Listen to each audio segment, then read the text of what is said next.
प्रतिभाग करने वाले हमारे सभी मंत्रिमंडल के मेरे सब सहयोगीगण, सांसदगण, विधायकगण, हमारे मेयरगण, हमारे जनप्रतिनिधिगण, जिला पंचायत के अध्यक्ष, क्षेत्र पंचायत के प्रमुख, सभी जनप्रतिनिधि, ग्राम प्रधान, क्षेत्र पंचायत के सदस्य, नगर पालिकाओं के अध्यक्ष, नगर पंचायतों के अध्यक्ष, सभी हमारे सभासदगण, पार्षदगण, सभी जनप्रतिनिधिगण, भाइयों एवं बहनों, मैं सबसे पहले तो हमारी सरकार के द्वितीय कार्यकाल के 3 वर्ष पूर्ण होने के उपलक्ष्य में आयोजित इस विशाल सभा में बहुत बड़ी संख्या में पधारे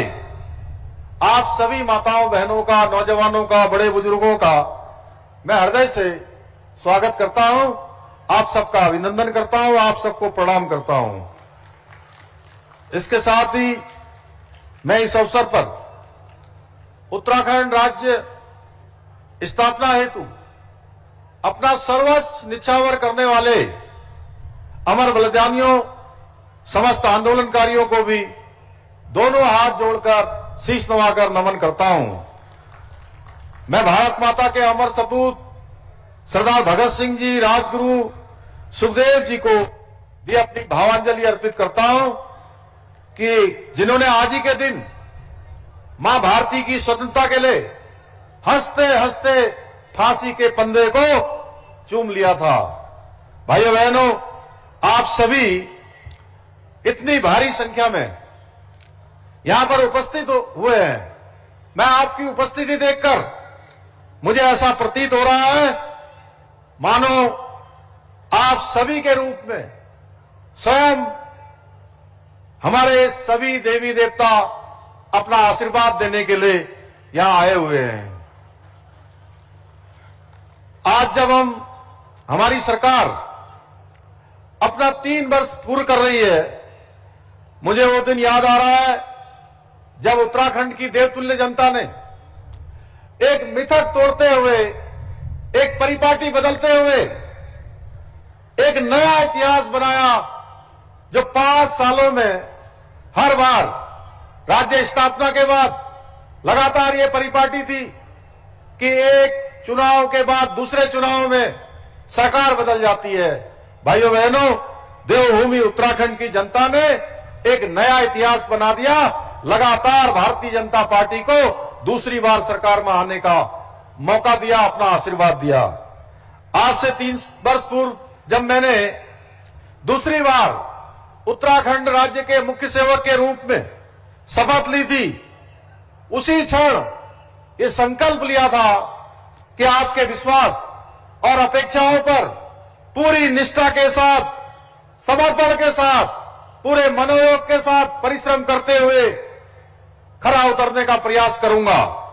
आप सभी का ये जोश और उत्साह इस बात का प्रमाण है कि 3 वर्ष पूर्व जिस विश्वास के साथ आपने हमको जिम्मेदारी सौंपी थी, आपके उस विश्वास पर हमारी सरकार खरी उतर रही है। भाइयों बहनों, उत्तराखंड के इतिहास में ये 3 वर्ष स्वर्ण अक्षरों से अंकित किए जाएंगे। आदरणीय प्रधानमंत्री नरेंद्र मोदी जी के मार्गदर्शन और उनके सहयोग से, उनकी प्रेरणा से हमारी सरकार ने पिछले 3 वर्षों में जहां एक और शिक्षा के क्षेत्र में, स्वास्थ्य के क्षेत्र में, परिवहन के क्षेत्र में, खेल, पेयजल और हवाई कनेक्टिविटी सहित सभी प्रमुख क्षेत्रों में इंफ्रास्ट्रक्चर को मजबूत करने की दिशा में तेजी से काम किया है, वहीं प्रदेश में विभिन्न क्षेत्रों में 30 से भी अधिक नीतियां बनाकर उत्तराखंड के सर्वांगीण विकास का एक रोड मैप तैयार कर नई योजनाएं लागू की है। इसी का परिणाम है कि आज हमारा प्रदेश धार्मिक पर्यटन के साथ साथ wellness tourism, adventure tourism, film shooting destination और वेडिंग डेस्टिनेशन के एक विशिष्ट हब के रूप में तेजी से उभर रहा है। इसी के साथ साथ आज राज्य में उद्योगों के लिए भी एक अनुकूल वातावरण तैयार कर औद्योगिक विकास को भी सुनिश्चित किया जा रहा है।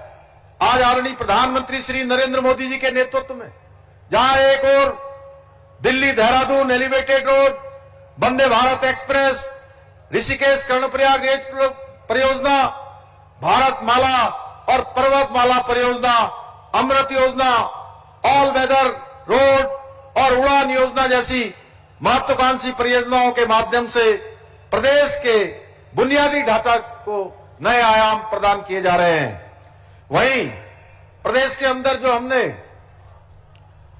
राज्य की देवतुल्य जनता से जो वायदे किए थे, जो संकल्प लिए थे, जो वचन दिए थे, उसके अनुरूप हम प्रदेश में रहने वाले अंत्योदय परिवारों को 3 गैस के सिलेंडर प्रदान करना हो, प्रदेश की महिलाओं को 30% का क्षैतिज आरक्षण की व्यवस्था लागू करनी हो, आंदोलनकारियों को आरक्षण देना हो, वृद्धावस्था पेंशन दोनों पति पत्नियों को, दोनों बुजुर्गों को घर में देने का प्रावधान करना हो, सरकारी नौकरियों में खेल कोटे को पुनः प्रारंभ करना हो, विद्यार्थियों की छात्रवृत्ति प्रदान करना हो या 207 प्रकार की पैथोलॉजिकल जांचों को निःशुल्क सुविधा करनी हो, महिलाओं और युवाओं हेतु स्वरोजगार की विभिन्न योजनाओं के माध्यम से अंतिम व्यक्ति के कल्याण को लेकर, इस लक्ष्य को लेकर कार्य किया जा रहा है।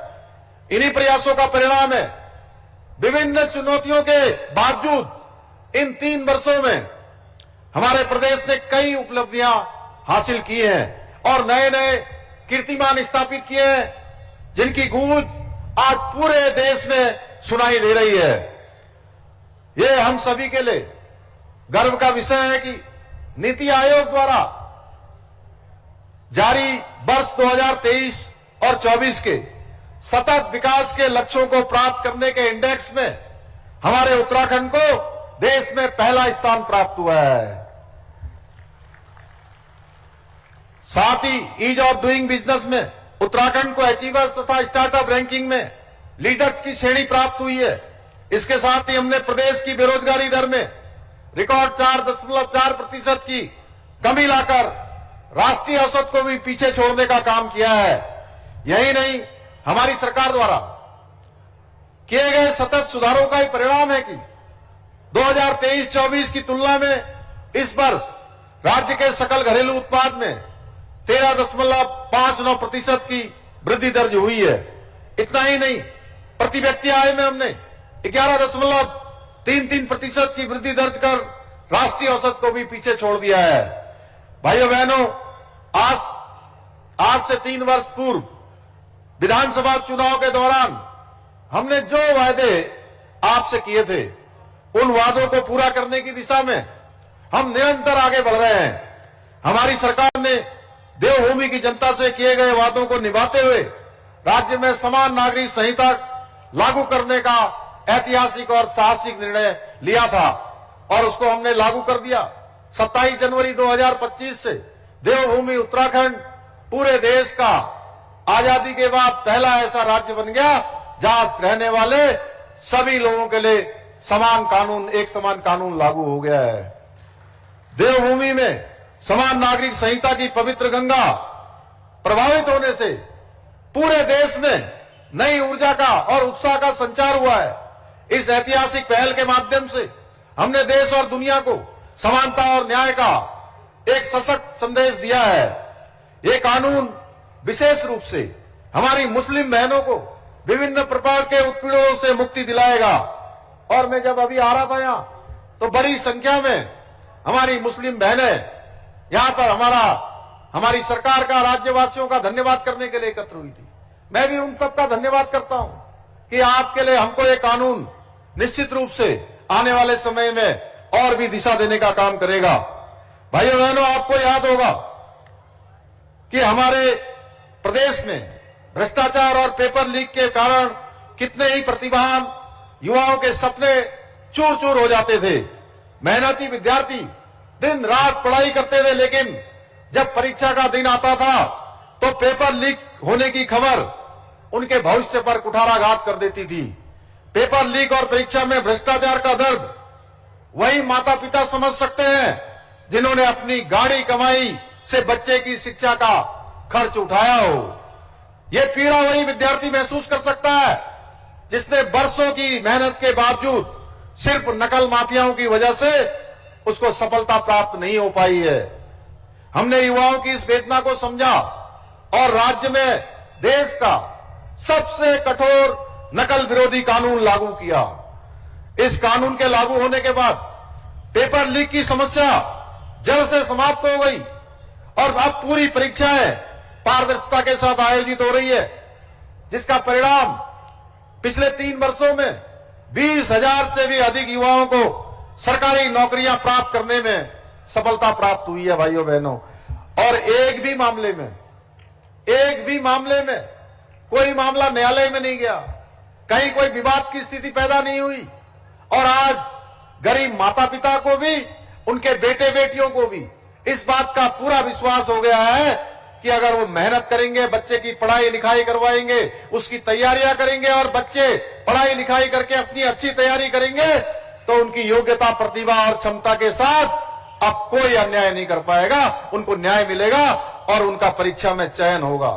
भाइयों बहनों, अभी खजानदास जी बोल रहे थे, मैं और खजानदास जी जौनपुर के कार्यक्रम में गए थे और वहां पर मुझे खुशी हुई जब पीसीएस परीक्षा का परिणाम उस समय निकला था 2024 का। और टेरी जनपद हो या कोई जनपद हो, ऐसा कोई जनपद नहीं है जिस जनपद से आज ये पीसीएस परीक्षा में, तहसीलदार या एसटीएम की परीक्षा में हमारे उत्तराखंड के रहने वाले बच्चों का चयन ना हो रहा हो। हर जनपद के बच्चे उसमें चयनित हो रहे हैं। एक बड़ी उपलब्धि है। और आपने देखा होगा पहले जिनका एक परीक्षा में भी चयन नहीं होता था, आज उन्हीं बच्चों का, उन्हीं परीक्षार्थियों का, उन्हीं गरीब माता पिता के बेटे और बेटियों का एक परीक्षा के साथ साथ 3, 4 और कुछ एक का तो 5 परीक्षाओं में एक साथ चयन हो रहा है। भाइयों बहनों, बहुत बार वो स्वयं कंफ्यूज हो जाते हैं कि हम कौन सी नौकरी में जाए। और सच बताऊं, मैं आप सबके समक्ष आज मुझे कहने में बहुत संतोष की अनुभूति हो रही है कि ये प्रदेश के विभिन्न स्थानों पर गया, बहुत सारे माता पिता, अभिभावक जब मिलते हैं और सरकार का धन्यवाद करते हैं तो आत्मिक रूप से खुशी होती है कि जिन लोगों की अपेक्षाओं, आशाओं और विश्वास को आगे बढ़ाने का काम हमको सौंपा था, वो काम धीरे धीरे आगे बढ़ रहा है। भाइयों बहनों, पूर्ववर्ती सरकारों की विफलताओं के कारण हमारी देवभूमि की डेमोग्राफी में गंभीर बदलाव देखने को मिल रहे थे। इस चुनौती का समाधान करने के लिए हमारी सरकार ने देवभूमि की सांस्कृतिक पहचान और डेमोग्राफी को संरक्षित रखने के लिए लव जिहाद, लैंड जिहाद और थूक जिहाद जैसी घृणित मानसिकताओं के खिलाफ कठोर कदम उठाए हैं। साथ ही प्रदेश में धर्मांतरण विरोधी कानून, दंगा विरोधी कानून जैसे सख्त प्रावधान भी लागू किए हैं। इसके अतिरिक्त अभी हाल ही में हमने विधानसभा का सत्र जो आयोजित हुआ था उसमें एक सख्त भू कानून भी लागू कर दिया है, जो हमारी देवभूमि की इस पुण्य धरा को भू माफियाओं से बचाने में कारगर सिद्ध होगा। भाइयों बहनों, हम प्रत्येक वर्ष अपना रिपोर्ट कार्ड जनता के समक्ष प्रस्तुत करते हैं, क्योंकि ये भाजपा सरकार है जो केवल वादे नहीं करती है बल्कि उन्हें पूरा करके ही दम लेती है। हम कांग्रेस की तरह नहीं है जो सिर्फ चुनाव के समय जनता के बीच में आती है और फिर 5 वर्षों तक उन्हें उनके हाल पर छोड़ देते हैं। अब हम 2022 में जारी अपने दृष्टिपत्र के करीब 70% से अधिक वादों को मात्र 3 वर्षों के अपने कार्यकाल में धरातल में उतारने में सफल रहे हैं। और मुझे विश्वास है कि अगले चुनाव तक हम अन्य वादों को भी पूरा करने में अवश्य आप सबके आशीर्वाद से सफल होंगे। यह आदरणीय प्रधानमंत्री जी के नेतृत्व और नीतियों का परिणाम है। प्रदेश की जनता ने डबल इंजन सरकार को दूसरी बार अपार जन समर्थन दिया और हाल ही में संपन्न हुए निकाय चुनावों में ऐतिहासिक विजय राज्य में दिलाकर ट्रिपल इंजन की सरकार बनाने में अपनी मोहर लगाई है। देहरादून में तो मैं अपने भाई सौरभ थपलियाल जी को आप सबने ऐतिहासिक विजय दिलाकर फिर से यह बता दिया कि देहरादून की देशभक्त जनता हमेशा राष्ट्रवादी दलों का, विकास की सोच करने वालों का ही समर्थन करती है। इसके लिए मैं देहरादून वासियों का भी कोटि कोटि धन्यवाद देता हूं कि इन्होंने एक ऐतिहासिक विजय 1,05,000 मतों से, भारी अंतर से, 1,05,000 वोट तो कई बार मिलते भी नहीं है, जितना अंतर से यहां की जनता ने भाई सौरभ को जिताया। भाइयों बहनों, और लगातार चौथी बार भारतीय जनता पार्टी का मेयर चुना है, पूरा मेयर ही नहीं बोर्ड भी चुना है। भाइयों बहनों, हमारा कार्यकाल ऐसे कई ऐतिहासिक आयोजनों का साक्षी बना है जिसकी कभी किसी ने कल्पना नहीं की थी। जहां एक और हमने आदरणीय प्रधानमंत्री जी के मार्गदर्शन में ऐतिहासिक ग्लोबल इन्वेस्टर समिट का आयोजन उत्तराखंड में किया, वहीं G20 की बैठकों सहित अभी अभी हाल ही में संपन्न हुए 38वें राष्ट्रीय खेलों का अभूतपूर्व आयोजन बहुत ही कम समय में करके दिखला दिया कि उत्तराखंड किसी भी मामले में अन्य बड़े प्रदेशों से पीछे नहीं है। भाइयों बहनों, हम देहरादून को भी एक आधुनिक और विकसित शहर बनाने के लिए पूर्ण रूप से संकल्पबद्ध होकर कार्य कर रहे हैं। इसके लिए हम 1400 करोड़ रुपए की विभिन्न परियोजनाओं पर कार्य कर रहे हैं। आज देहरादून में देश की 5वीं साइंस सिटी का निर्माण प्रगति पर है। साथ ही स्मार्ट वाटर मैनेजमेंट परियोजना देहरादून में प्रभावी रूप से संचालित की जा रही है। वहीं हर्रावाला में 300 बेड के अत्याधुनिक कैंसर अस्पताल का निर्माण कार्य भी अब पूरा हो चुका है। इसके साथ ही हम देहरादून में प्रदूषण को कम करने हेतु सार्वजनिक इलेक्ट्रिक बसों का संचालन के साथ साथ 11 स्थानों पर इलेक्ट्रिक वाहन चार्जिंग स्टेशनों का निर्माण कार्य भी कर रहे हैं।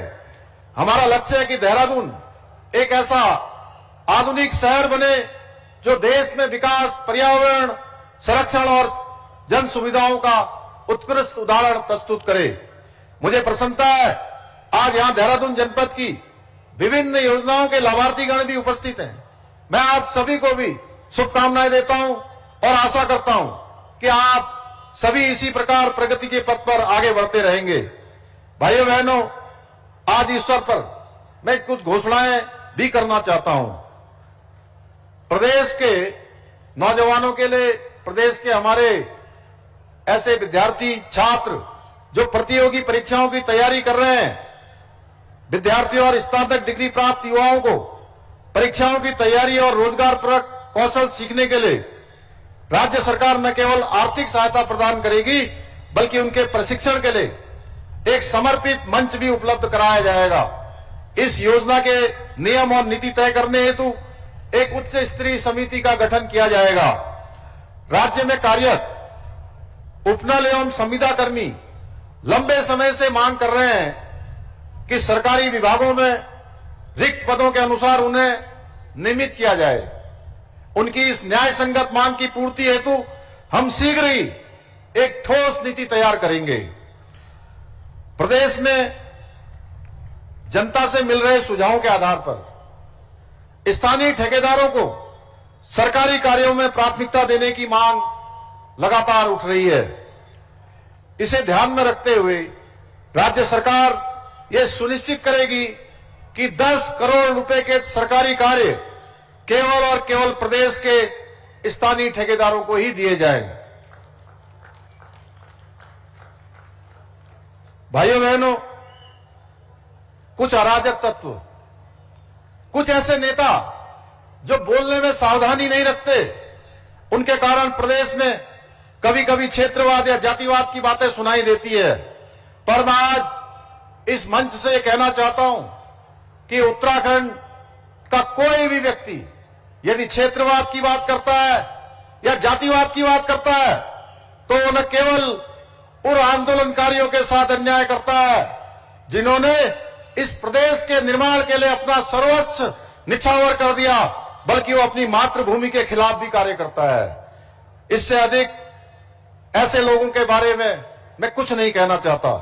भाइयों बहनों, आप सभी ने हमेशा मुझे और हमारी सरकार को अपना असीम प्यार और समर्थन दिया है, अपना आशीर्वाद दिया है। मुझे पूरा विश्वास है कि हम भविष्य में भी इसी प्रकार आप सबका आशीर्वाद और समर्थन आप देते रहेंगे। आप हमेशा हमारा प्रोत्साहन करते रहेंगे। मैं आज के इस अवसर पर यह विश्वास दिलाता हूं कि हमारी सरकार उत्तराखंड को देश का श्रेष्ठ राज्य बनाने के अपने विकल्प रहित संकल्प के मूल मंत्र के साथ इसी प्रकार दिन रात काम करती रहेगी। आज के इस अवसर पर हम आदरणीय प्रधानमंत्री जी की प्रेरणा से उत्तराखंड की सांस्कृतिक विरासत और पर्यटन को बढ़ावा देने के लिए उत्तराखंड कंटेंट क्रिएटर्स प्रतियोगिता का भी शुभारंभ करने जा रहे हैं, जो आदरणीय प्रधानमंत्री जी ने हम राज्यवासियों से अपेक्षा की थी कि किस प्रकार से यहां पर हमारी शीतकालीन यात्रा, हमारे डेस्टिनेशन पूरे देश दुनिया के समक्ष आए। उसका आज हम शुभारंभ करने जा रहे हैं। मैं अपने सभी युवा साथियों से आह्वान करता हूं कि वह बड़ी संख्या में इस प्रतियोगिता में भाग लें।